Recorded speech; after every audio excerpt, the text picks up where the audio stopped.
A hipocrisia da jornalista Aline Aguiar. No dia 20 de novembro de 2020, a apresentadora Aline Aguiar, do programa MGTV da TV Globo Minas, fez o seguinte depoimento. Aline, e com certeza esta geração não vai se esquecer da morte de George Floyd. E a gente só teve conhecimento dessa covardia porque foi filmada. Tantas mortes como a dele, como a do menino João Pedro no Rio, acontecem todos os dias por causa da cor da pele e, nesses dois casos, pelas mãos de policiais agentes do Estado. O racismo nos oprime e nos violenta, tenta negar nossos direitos todos os dias. E o que a gente está vendo nas ruas, nas redes sociais, é o grito, o basta para as injustiças e desigualdades raciais. As vidas negras importam e vale reforçar que a luta contra o racismo não é só nossa, negras e negros. A batalha precisa ser de todos. É urgente que possamos respirar. Antes do depoimento, ela ergueu o braço com o punho cerrado no final do programa. Veja o vídeo a seguir. Um ótimo fim de semana.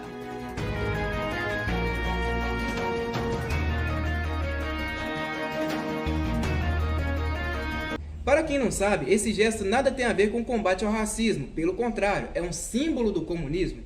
O Black Lives Matter, por exemplo, que também usa o mesmo gesto, tem como idealizadores marxistas confessos que querem implodir o sistema e inclusive destruir a família patriarcal, assim como Karl Marx escreveu no segundo capítulo de seu livro, Manifesto Comunista, de 1848. E quem usa muito o símbolo do punho cerrado no Brasil é o próprio senhor Zé Dirceu, petista envolvido em vários crimes de corrupção, ex-guerrilheiro treinado em Cuba e que tinha alianças com terroristas como Carlos Marighella. Em outras palavras, o que Aline Aguiar faz com seu gesto nada mais é do que pura propaganda comunista. Segundo ponto, a respeito da morte de George Floyd. Será que mataram George Floyd simplesmente porque ele era negro? Antes de entrarmos neste assunto, só para deixar claro aos justiceiros virtuais, eu não estou aqui para defender a morte de absolutamente ninguém. Todo mundo sabe que foi uma situação trágica e horrenda. Isto é fato. Houve erro, houve negligência e houve total despreparo por parte da força policial.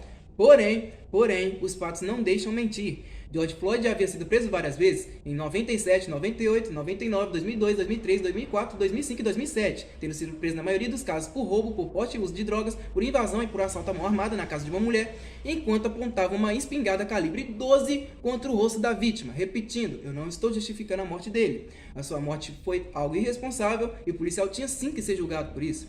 O próprio policial que havia matado George Floyd, por exemplo, em 19 anos de carreira, já colecionava inúmeras reclamações, mas mesmo assim, ele praticamente não havia sofrido nenhuma punição por conta delas. Mas agora, vamos para os dados gerais da nação americana. Até o ano de 2016, por exemplo, ano em que o Partido dos Democratas estava na presidência, o mesmo partido que apoia o movimento Black Lives Matter, de todas as pessoas mortas a tiro nos Estados Unidos, 24% eram negras, ou seja, de 961 pessoas, 237 correspondiam ao número total de pessoas negras mortas. Os Estados Unidos possuem mais de 331 milhões de habitantes. A população negra dos Estados Unidos corresponde a 13,4%, mas comete quase metade dos crimes violentos, como homicídios. Até 2016, quase o dobro de pessoas brancas foram mortas por policiais em relação aos negros, ou seja, 47%. Para ser mais exato, 467 pessoas brancas foram mortas contra um total de 237 pessoas negras. Das pessoas negras mortas por policiais nos Estados Unidos em 2016, 8% delas foram mortas enquanto estavam desarmadas, ou seja, 19 pessoas dentro de um total de 237. Enquanto isso, no mesmo ano, em 2016, 25 pessoas brancas desarmadas foram mortas por policiais, ou seja, 6 pessoas a mais. Haja vista também que existem mais brancos do que negros nos Estados Unidos. Ou seja, a proporção de pessoas brancas desarmadas e mortas por policiais é exatamente a mesma em relação às negras, menos de 1%. Em outras palavras, não há disparidade racial. Violência policial indevida ocorre eventualmente contra pessoas de qualquer cor e precisam sim ser incriminadas.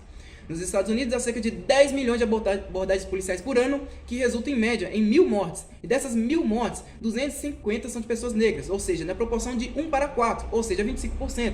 Lembrando que elas cometem metade dos crimes violentos no país. Trazendo esses dados para 2020, das 1.021 mortes no total, 55 foram de pessoas que estavam desarmadas, segundo o Washington Post, ou seja, 5,38%. E dessas 55 mortes, 19 foram de pessoas negras desarmadas, ou seja, de 34%. Já de pessoas brancas foi maior, 45%, já que seu total foi de 25 pessoas. A porcentagem de pessoas negras mortas desarmadas, dentro do número total de mortes por policiais nos Estados Unidos, é de 1,76%. Portanto, se normalizar pelo número de crimes, há menos chance de negros serem mortos pela polícia do que brancos. E quando se fala em Black Lives Matter, Trata-se de um movimento que não está interessado na defesa dos negros, mas sim de um grupo terrorista marxista que defende uma revolução violenta contra a estrutura social vigente. A lógica é, somos oprimidos, quem me obriga é o sistema, na ponta da opressão estão os policiais, logo eles são os meus inimigos e precisamos eliminá-los. Tanto que era justamente isso o que eles estavam gritando.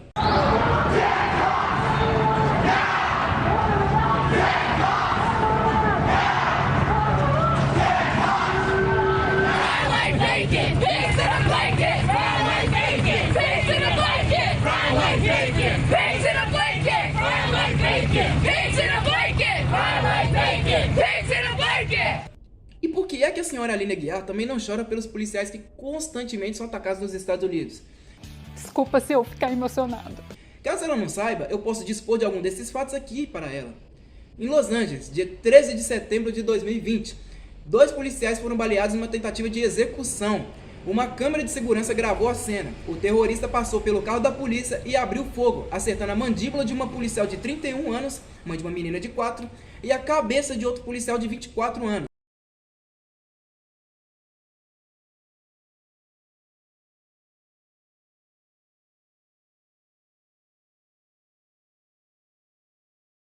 Sangrando, a policial ainda conseguiu pedir socorro enquanto os moradores do local filmavam e riam dela. Mas a infame e a bestialidade não pararam por aí. Militantes do Black Lives Matter e dos Antifas se reuniram em frente ao hospital onde os policiais passaram por cirurgia.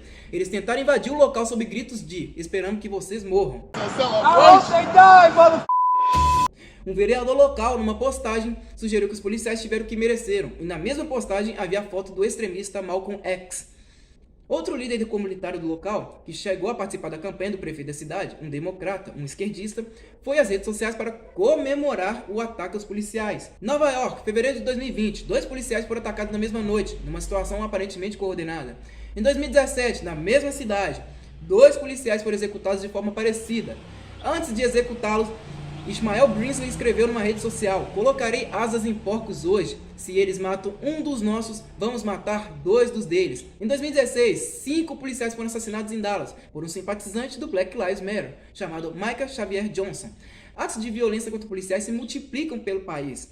Temos relatos em Albany, Atlanta, Buffalo, Cincinnati, Chicago, Davenport, Denver, Las Vegas, Minnesota, Maryland, Oakland, Filadélfia, Pittsburgh, Sacramento, Richmond, San Antonio, San José, St. Louis, Washington e em várias outras cidades. Já passam mais de 1000 casos de violência direcionados contra policiais. "Pigs in the blanket, fried them like bacon. Porcos em lençóis precisam ser fritos como bacon", gritavam os militantes do Black Lives Matter em 2015 em Minnesota. Retórica parecida pode ser encontrada em outros atos de rua desse movimento, como em Portland, no dia 19 de agosto, abre aspas, "Policiais sujos e nojentos precisam ser fritos como bacon.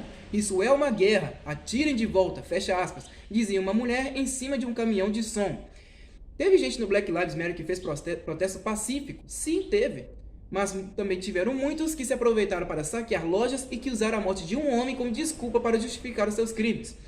E essas atitudes nada têm a ver com religião, cor da pele, etnia, origem ou raça, mas sim com a falta de caráter. Brancos e negros invadiram lojas para saquear e atearam fogo contra muitas delas.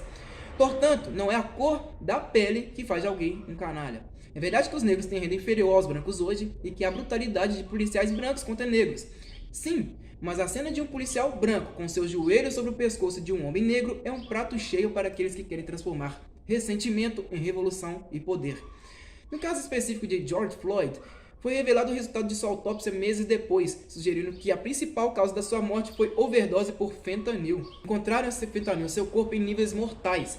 Agora, trazendo para o contexto brasileiro, a senhora Aline Aguiar foi extremamente infeliz ao fazer a comparação da morte de George Floyd nos Estados Unidos com o do menino João Pedro, no Brasil, que também era negro e foi morto por policiais durante uma operação no Rio de Janeiro. De novo, eu não estou justificando a morte de ninguém. Tudo que eu busco trabalhar é com verdades, com fatos, com dados, com números. A morte de um menino de apenas 14 anos, obviamente, não deve ser utilizada como palanque para nenhum pretexto de ação revolucionária ou conquista de poder público.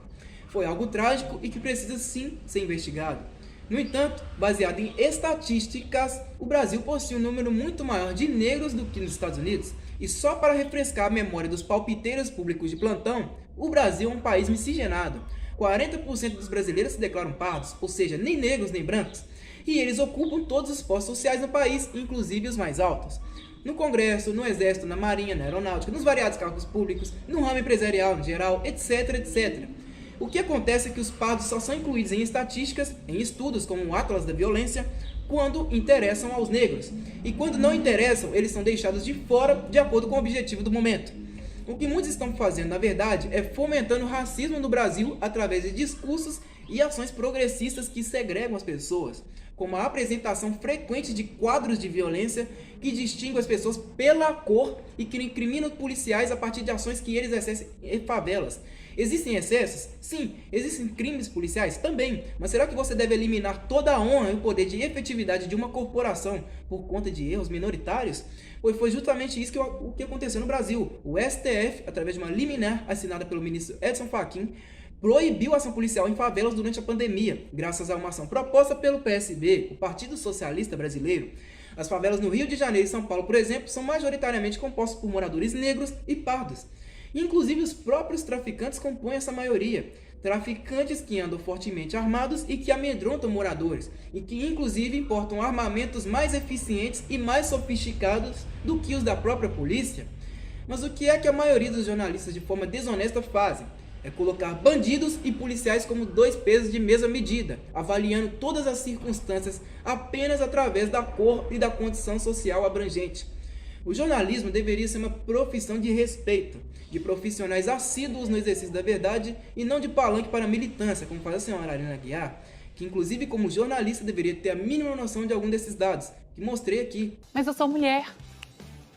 Eu sou mulher e negra. Não tenho nada contra a pessoa dela. É uma mulher bonita, inteligente, que tem altíssimo potencial no meio jornalístico. No entanto, precisa haver equilíbrio entre a sua atuação como profissional da informação e como cidadã comum. Muito obrigado, pessoal. Eu espero que todos vocês tenham gostado deste vídeo e até a próxima.